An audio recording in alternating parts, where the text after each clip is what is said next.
General, it's great to see you today. Thank you once again for the privilege, Jason. General, a lot of people say that Russia at this point, in the eyes of Putin, is in World War IV, not World War III. World War III was the Cold War, which they feel that they lost. Now they're in World War IV. They view themselves as being at war with the West, the collective West, including the United States. Would you agree with that assessment? I think this is a useful construct because I do believe that the Russians believe they're at war with us. So whether it's a World War III or World War IV, the fact is they are at war with us, just not in the traditional sense that we normally think of, which is kinetic ships, tanks, planes, that sort of thing. And because we don't think of ourselves as being at war with Russia, we don't come up with the appropriate responses or measures or take the necessary steps to defeat or undermine their efforts. So I think it would be very useful for us strategically to think in terms of this as World War IV in the full spectrum of capabilities and activities. So, going ahead, when we think that Russia might be truly at war with us, and we see the evidence of that in being the elections that Russia tried to interfere with in Moldova. In the first round, they almost stole them. Second round, though, Moldova came through. Georgia's elections were stolen. We look at the occupation of parts of Georgia, 20% of the country is occupied. We look at the fact that Russia tried to interfere in the US elections. And from all the evidence that the US government's released, they sought to create nearly a civil war in the United States, hoping that Americans would believe that there's large-scale voter falsification that stole the election from Donald Trump. But in fact, Donald Trump won, so those videos never became public. But then we look at what's going on in Venezuela.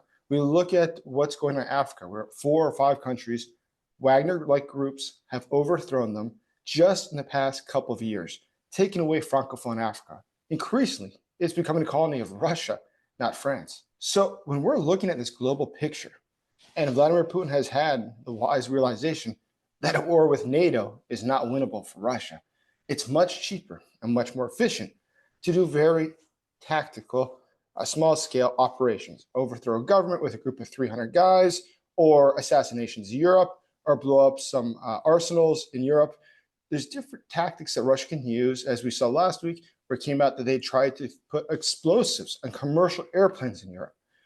Going ahead, perhaps the US as a global strategy should be looking more at how we can fight Russia, rather, on this level, on the level that's not going to be the kinetic warfare that we've been traditionally prepared for, but rather prepared to fight Russia in a asymmetrical warfare fashion. How do you think we should do that? So I think a critical part of this construct of a fourth world war is to identify what we think Russia's objective is. I mean, why are they fighting a fourth world war or conducting a fourth world war? And I believe it's for the same reason that they were in a third world war, which is to destroy NATO and to change the international rules-based order, which is so that is not a Western-dominated system in which Russia is disadvantaged. So for Russia to destroy NATO, that means they've got to demonstrate that the alliance will not, that countries will not respond to an Article 5 situation, for example, or if they can get the United States to turn its back on NATO, to leave the alliance, or to cast doubt on whether or not the Americans would actually do what we said we would do over the last 75 years, that would be an enormous achievement for the Russians. And so all of the activities that you have described have applied pressure in that direction, so that now you have President-elect and others, and enablers, if you will, who have cast doubt on for years now. Have been talking about, why are we in NATO? It's why aren't other nations doing their part? And so these are the kind of things that create pressures on our commitment to the alliance. So I think this is entirely in line with your theory about what the Russians are trying to do. The other part, of course, is to cause other countries to lose confidence in us when they see that the United States, which nobody has ever thought the US was perfect, but almost everybody believed that the US was the ideal. Our system of government, what we did, the land of opportunity, it's the reason that millions of people risk their life every year trying to get here because of the goodness, despite the problems and challenges that we have. Now, it seems that we are not living up to our own talking points. I mean, when you have people openly questioning the Constitution or looking for ways around constitutional guardrails, the assault on the Capitol remains, January 6th remains the worst day of my life. I never imagined I'd see something like that. And now we've got a situation where over 70 million Americans are willing to embrace somebody that is not in the traditional sense a one who respects our Constitution. So I think that these are the kind of things that cause people to worry about the United States. And I think this has been the objective of the Russians all along. So if we know that Russia has this objective, is perhaps the US investing hundreds of billions of dollars a year in conventional warfare something that we should be rethinking? Perhaps we should look at what the Russians are doing. And they are doing what Sun Tzu said. Sun Tzu said, don't let your enemy choose the battlefield. You should choose the battlefield. And in this case, they are choosing the battlefield. And it's one that we're not so prepared for. The hacking, the election rigging, the assassinations, the arson, the sabotage, we're not nearly as prepared for that. Now, if Russia were to move into Europe, I'm sure you well enough know the US, better than anyone else the US is prepared to respond for that if Russia were to try to take, say, Poland or one of the Baltic states. But when we see that Russia is doing all these sorts of different other things inside of Europe, there's just no response. And they found the sweet spot. So what should we be doing? So, of course, I believe it's not either or. Russia is not the only threat. It's the biggest near-term threat for sure, but it's not the only threat. And you cannot ensure freedom of navigation with computer programs or information campaigns. I mean, you have to have ships that are out there ensuring freedom of navigation. You have to have air power to protect critical infrastructure from air and missile attacks. You have to have presence in places from the Arctic all the way down into Africa, South America, the Middle East, Europe, and the Indo-Pacific region. So certainly, I think that we should be thinking about, number one, our defense of our society, resilient societies. I know this is a phrase that gets used a lot, but looking at what the Finns do, how they begin teaching children in elementary school how to identify fake news early on. I think this is part of defense. You and I, maybe not you, but I'm certainly old enough to remember in elementary school, there were the signs everywhere about nuclear fallout shelters, and that you would see on TV at least once a month there would be a test message like, if this were an emergency, you would receive instructions, ... That was the norm during the Cold War. And I think that it would be good policy for the government and different organizations to help strengthen our societal resilience against cyber, against disinformation, against sabotage. So I think I agree with you in that we've got to rethink some of our defense, but I don't think it's this instead of this. Now, there probably are some legal things that we could be doing that would raise the price for Russians when they interfere with elections or sabotage somewhat. Are we really using all of our economic tools? I don't think so. I mean, Russia is still exporting oil and gas to India and China using the so-called shadow fleet that goes out through the Baltic Sea and the Black Sea. Why we ought to be able to shut that down very quickly, and we don't seem to be equipped or prepared to do that yet. General, one other question. As you've worked with American military planning, obviously for long periods, does the U.S. consider this stuff? For instance, we know that Russia, like Iran and North Korea, is sanctioned. And that's why it does so much business with the other sanctioned countries. They have something in common. They can't go to the bank and just get a loan. They can only work with each other. But who else they can work with are sanctioned organizations. Who are those? Well, terrorist organizations being one, because Hezbollah and Hamas also can't just go to banks. They have to work with state actors that are sanctioned. But there's also the non-state actors, such as not just terrorist groups, but drug cartels. And we know that they work with them. We know that they work with coyotes, those who are sending illegal immigrants into the United States or helping ship them from Africa to Europe. So we see that's a global mosaic of Russia's hand, how it works together with terrorist states, terrorist organizations, drug cartels, money launderers, hackers, and a wide assortment of bad guys around the world. Do we look at what Russia and our enemies are doing as the large, big picture, or do we look at it specifically in the military aspect on one side, and the other stuff is drug enforcement on one, the other part, and the other part we look at as a terrorist issue? How do we look at it? Yeah, that's a great question. I think it probably depends on where you sit. You know, if you're in U.S. Africa Command or U.S. Southern Command, you were looking at these things as a whole. But if you're in a particular agency in the United States, you know, you may be focused on drug trafficking or other malign activity. I do believe that a key to us to organize for victory is to link together these threats of Russia, Iran, North Korea, and China. That if we help Ukraine defeat Russia, that would lead to the isolation of Iran, because Iran really has no friends other than the Kremlin.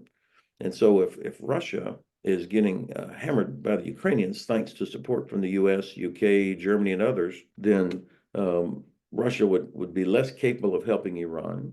It would weaken Iran, which would then make it more difficult for Iran to support Hezbollah, the Houthis, and Hamas against Israel or shipping in the Red Sea. So kind of a strategic priority of defeat Russia first, and then you get the strategic benefit of what it does to Iran, and likewise to North Korea, who also has no friends in the world other than the Kremlin. So finally, the fourth sort of part of this thing, of course, is China. And the Chinese would see that the United States, working with our allies and our partners, has the political will, as well as we're willing to do the hard diplomatic and legal work to shut down all of these things and still have the military capability to deter them in the Indo-Pacific region. I think this is how you prevent a conflict with China as well. So it's, you know, you'll remember when you learn that when you go to the War College or Staff College and you're starting to get into strategic thinking, we use this very simple construct of DIME, D-I-M-E, diplomacy, information, military, and economy. These are the four main categories of national or coalition power. And so, you know, how do you integrate each of these elements of national or coalition power to achieve the effect you're trying to achieve? And frankly, diplomatic and information and economic power is even more effective when it's backed up by military power, not with military being the lead. So that's a long way of saying that there's no way we can do this without having clarity of the strategic objective, without linking together these different threats, as opposed to treating each of them as separate little islands of badness, and then strengthening the alliances that we have, because the U.S. does not have the capacity or capability to do this alone. We need all the allies of Europe as well as in the Indo-Pacific region. So, General, let me ask you one last question. A lot of people are saying that it's key that Ukraine be given the ability to shoot further into Russia, and not allowing Ukraine to do that is not only costing tons of Ukrainian lives, but it's preventing Ukraine from making the gains that it could make. Well, one, do you believe that? And why is that? What's the logic? Why is this so very important for Ukraine? What do you think? Well, I do believe exactly what you just said is what's happening. And this restriction on Ukraine using American or British or other weapons against targets inside Russia, that's a policy decision. It's a terrible policy decision. but it stems from the fact that we have not had a clearly defined strategic objective. No one has said, we want Ukraine to win.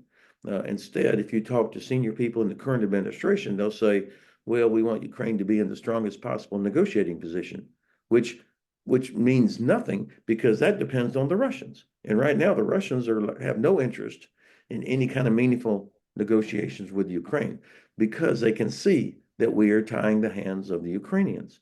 And so if the objective was we want Ukraine to win, not because it's charity or because we really like Ukrainians, but because it's in our strategic interest, then you would not have these ridiculous policies about restrictions on weapons, and also the lack of urgency to get things, ammunition, equipment delivered to Ukraine. I think for years we're going to be looking back at this and just shaking our head and kicking ourselves for not taking advantage of an opportunity to help stabilize European security for decades, and at a cost of enormous cost of lives and destruction in Ukraine. Why is this? I think it comes down to the fact that the administration has an excessive fear that Russia might use a nuclear weapon. And the Russians see that, even though I think there's almost zero chance that Russia uses a nuclear weapon. Nobody else that I talk to outside of the Washington, D.C. and maybe Berlin think that Russia would use a nuclear weapon. But that's why we deter ourselves. Self-deterrence is why we have these terrible policies and why we don't have a clearly defined objective. You know, it's always been about escalation management. And unfortunately, all that has done is prolong this conflict versus bringing it to a conclusion that is to the advantage of Ukraine, Europe, and the United States. Actually, let me ask just one final question, which is, why do you think that Russia would not use nuclear weapons? Because you're absolutely right. There is a lot of people that still talk about that today. So what's the case to be made that Russia would not use a nuclear weapon? There's no benefit to them. The benefit for Russia for their nuclear weapons is the threat that they might do it, because they see that the administration, the Germans, and others hesitate. We don't do what needs to be done. I mean, this war should have ended last year. It should have ended last year with Ukraine winning. But because we didn't make that the priority, we didn't deliver what was needed, the Russians had the chance to rebuild, to recover, and now we are where we are. So when you think about why would they use a nuclear weapon, certainly they have thousands of warheads, and certainly they don't care about how many innocent people are killed, including their own. So it won't be a moral decision, but it's a practical decision. The Chinese and India have both said, do not use nuclear weapons. President Biden has told the Russians there will be catastrophic consequences if they use a nuclear weapon. When you think about how tactical nuclear weapons are employed on the battlefield, it's usually to create a breach somewhere so that then you could exploit it with forces who are properly trained and equipped to operate in a contaminated environment like they did in the Cold War. They don't have that anymore. It doesn't exist. And there is no place where they could do it and then exploit it with forces that don't exist. The Ukrainians have said, I mean, what else are you going to do to us? You can only destroy a city so much. And so this is why I think it's just really, really, I can't say zero because I don't control it, but it's just above zero. General, that is truly fascinating. Thank you for your time today, and thank you for your service. Thanks for the privilege, Jason.